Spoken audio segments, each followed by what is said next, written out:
नमस्कार, अभिवादन स्वीकार कीजिए। आप देख रहे हैं क्रिएटिविजन न्यूज का एक्सप्लेनर और आपके साथ मैं हूं शबाब।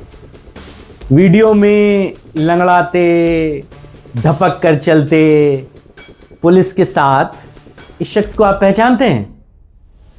अगर आप थोड़ी से भी खबरों में रुचि रखते हैं या अगर आप थोड़ा सा भी राजनीति में इंटरेस्ट रखते हैं तो ये शख्स आपको जाना पहचाना समझा बूझा दिख जाएगा, नजर आ जाएगा। और ये पुलिस वाला जो इनके साथ चल रहा है ये इनका स्कॉट में नहीं चल रहा है, ये इनको सुरक्षा नहीं दे रहा है, बल्कि इन साहब की जमकर कुटाई हुई है, जमकर खातिरदारी हुई है।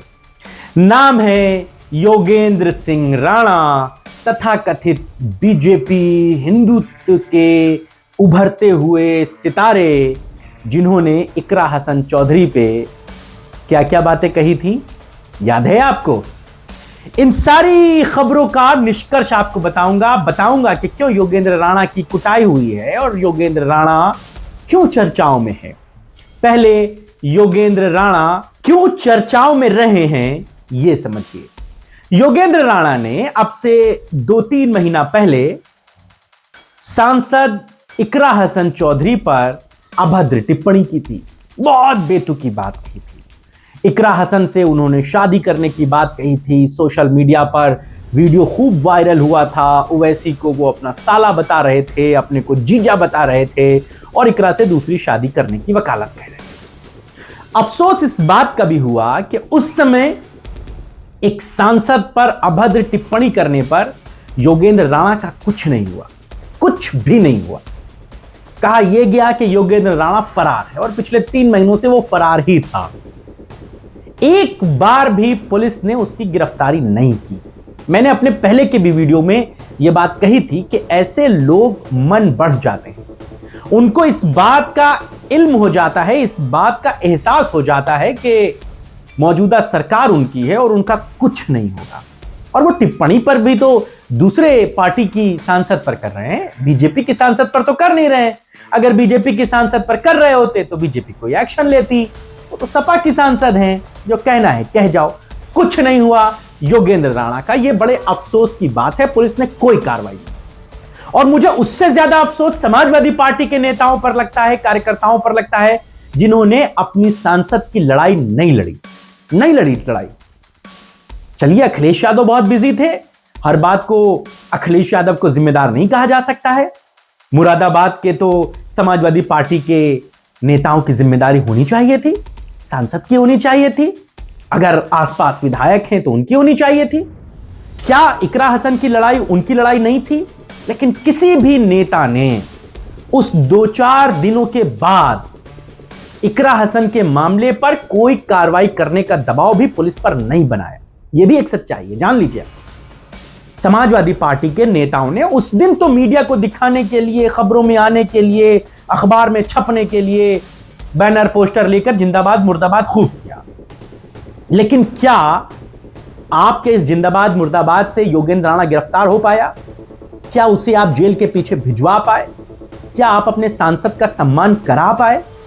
नहीं करा पाए। यह शर्मनाक बात समाजवादी पार्टी के लिए उतनी ही है जितनी योगेंद्र राणा की गिरफ्तारी ना होनी। दोनों को मैं बराबर का जिम्मेदार मानता हूं और डूब मरना चाहिए समाजवादी पार्टी के उस इलाके के नेताओं को जो अपने सांसद के लिए सम्मान में नहीं खड़े हो सकते। खैर, यह बात हो गई उस समय उनकी गिरफ्तारी ना होने की। मामला 2-3 महीने टलता रहा, लेकिन कल अचानक देर रात पुलिस को एक फोन आया। उस फोन में कहा गया कि कुछ लोग शराब पीकर बलबा कर रहे हैं। पुलिस को जब जानकारी मिली, पुलिस जब मौके पर पहुंची तो आनन फानन में कई लोगों को वहां से हिरासत में लिया गया। कई लोगों को पुलिस ने पकड़ा। जब पुलिस ने उन लोगों को पकड़ा और उन्हें लेकर जब थाने आई तो मालूम पड़ा उन मारपीट करने वालों में वही नेता, वही योगेंद्र राणा था जो अपने आप को तथाकथित हिंदूवादी बड़ा छवि का नेता कहता था। वो कहता था कि मैं इकरा हसन से शादी करूंगा। वो वाला वीडियो आपने देखा था? नहीं देखा था? नहीं देखा तो एक बार मैं आपको छोटी सी एक चंक में दिखा देता हूं, फिर मैं इस वाली खबर में फिर लौटूंगा। मैं ठाकुर योगेंद्र सिंह राणा, एडवोकेट, बल्द, स्वर्गीय श्री पृथ्वी सिंह, इकरा हसन माननीय सांसद कैराना, बल्द, मरहूम मुनव्वर हसन साहब से निकाह कबूल फरमाता हूँ। वो भी कबूल करें, वो मुस्लिम धर्म अपनाए रखें, मेरे घर में नमाज पढ़ सकती हैं, मुझे कोई एतराज़ नहीं। और बशर्ते मैंने अपनी शर्तें रखी हैं कि अकबरुद्दीन ओवैसी साहब और असदुद्दीन ओवैसी साहब मुझे जीजा कहकर बुलाएंगे और मैं हिंदू ही रहूँगा, ऐसे ही टीका लगाऊंगा, क्योंकि हमें यही साथ रहना है, हिंदू मुस्लिम भाई भाई। तो मुझे ये निकाह कबूल है। सुन लिया आपने, ये योगेंद्र राणा थे जो उस समय इकरा हसन को कह रहे थे। अब जो खबर में बता रहा था कि कैसे उनकी गिरफ्तारी हुई, जब थाने उनको लाया गया तो पता चला भाई ये तो योगेंद्र राणा है, बीजेपी के और आरएसएस के कई जगहों पर उनके साथ के फोटो दिखते हैं और वो अपने आप को हिंदूवादी नेता कहते हैं। थाने लाया गया, बलभद्र उनकी जमकर खातिरदारी हुई। अब जब वो वीडियो आपने देखा ना शुरुआत में, देखिए आपके स्क्रीन पे चल रहा है कैसे वो सासम्मान चल रहे हैं। अब वो मूंछों का ताव भी खत्म हो गया, वो रंगबाजी भी खत्म हो गई। पुलिस ने उन्हें हिरासत में लेकर जेल में भेज दिया। पुलिस क्या कह रही है ये सुन लिया। देखिए, थाना मझौला के लाइन पर चौकी क्षेत्र में एक रिलायंस पेट्रोल पंप है। वहां कल रात्रि में 7-8 लोग लड़ाई झगड़ा कर रहे थे। सूचना पर पीआरबी पहुंची तो पीआरबी के जो कर्मी थे उनके साथ इन लोगों ने, जो 7-8 लोग थे, उन लोगों ने अभद्र व्यवहार किया, मारपीट करने लगे। उसने तत्काल चौकी इंचार्ज को सूचना दी। चौकी इंचार्ज मौके पर गए, उनके साथ भी वही कहानी थी, दुर्व्यवहार करना, उनको जो भी काम कर रहे थे उसमें बाधा पहुंचाना। और उसके बाद फिर थाने में जब लाया गया वहां भी इनका वही व्यवहार था। इसमें हम लोगों ने चौकी इंचार्ज की तरफ से, चौकी इंचार्ज ने एप्लीकेशन दी है और उसमें समुचित धाराओं में हम लोगों ने अभियोग पंजीकृत किया है। वहां मौके पे 2 अरेस्ट हुए थे, एक का नाम योगेंद्र है, दूसरे का नाम अंशु है। योगेंद्र पीतल नगरी का रहने वाला है और अंशु बरवलान का है। और इन लोगों को अभी हम लोगों ने माननीय न्यायालय के सामने भेजा है और उसको पेश किया जाएगा। उसमें जो अग्रिम कार्रवाई की जाएगी माननीय न्यायालय के स्तर से। तो सुन लिया आपने, योगेंद्र राणा जहां जाना चाहते थे वहां पहुंच गए। खैर, वहां तक जाने में उन्हें 3 महीने का समय लगा। अफसोस इस बात का है कि जब उनकी गिरफ्तारी होनी चाहिए थी तब उनकी गिरफ्तारी नहीं हुई। अब जब उनकी गिरफ्तारी हुई है तो मामला कुछ और है।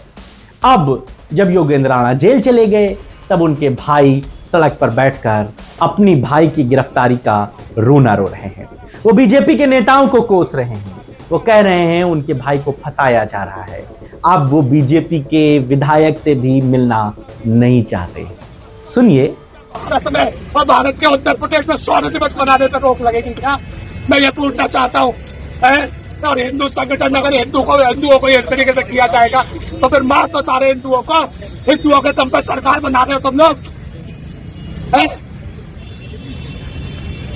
नहीं, किसी के पास नहीं जाना, देश गुप्ता जी के पास नहीं जाना।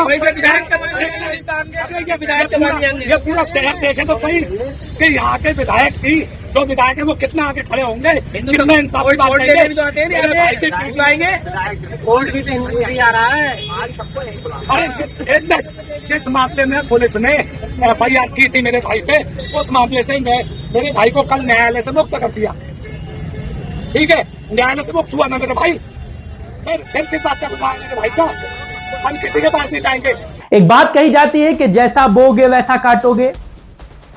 बीजेपी के तथाकथित हिंदूवादी योगेंद्र राणा को अपने किए की सजा मिल रही है, भले कम मिल रही हो लेकिन मिल रही है। लेकिन मेरा यह मानना है, व्यक्तिगत तौर पर मेरी ये गुजारिश है कि इस आदमी को उस मामले में भी सजा होनी चाहिए। ये मेरा पुलिस से भी निवेदन है। आप पकड़ के भले उन्हें इस मारपीट और शराब पीने के मामले में लेके आए हैं, लेकिन अगर उनके खिलाफ उस समय तहरीर दी गई थी, उस समय कोई मामला लिखा पढ़ी में था, तो योगेंद्र राणा के खिलाफ इकरा हसन की टिप्पणी पर भी मुकदमा दर्ज होना चाहिए। और समाजवादी पार्टी के नेताओं को मैं फिर एक अपील कर रहा हूं, योगेंद्र राणा के इस मामले में वापस थाने जाकर आपको अपने सांसद के सम्मान में खड़ा होना होगा।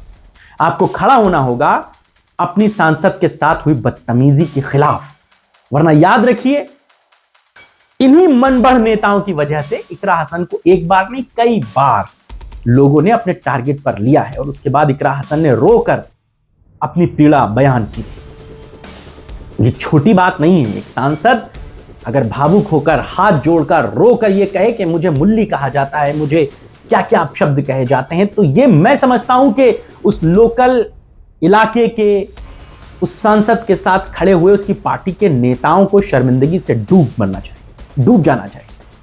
आप अपने नेता के सम्मान में नहीं खड़े हो पाए, फिर आप क्यों उम्मीद करते हैं कि नेता या सांसद आपके साथ खड़ा होगा? अब भी मौका है। योगेंद्र राणा गिरफ्तार है, हिरासत में है, पुलिस के पास है। अपने मामलों में संजीदगी दिखाइए और इकरा हसन के मामले में भी उस पर कार्रवाई कराइए। खैर, योगेंद्र राणा को उसके किए की सजा मिली, भले उस वाले मामले में नहीं मिली, किसी और मामले में मिली, लेकिन फिर भी वो पुलिस के पास है, हवालात में है। आप इस खबर पर क्या सोचते हैं? आपकी क्या राय है? अपने राय और विचार हमें जरूर बताइएगा। आज की चर्चा में बस इतना ही। नमस्कार।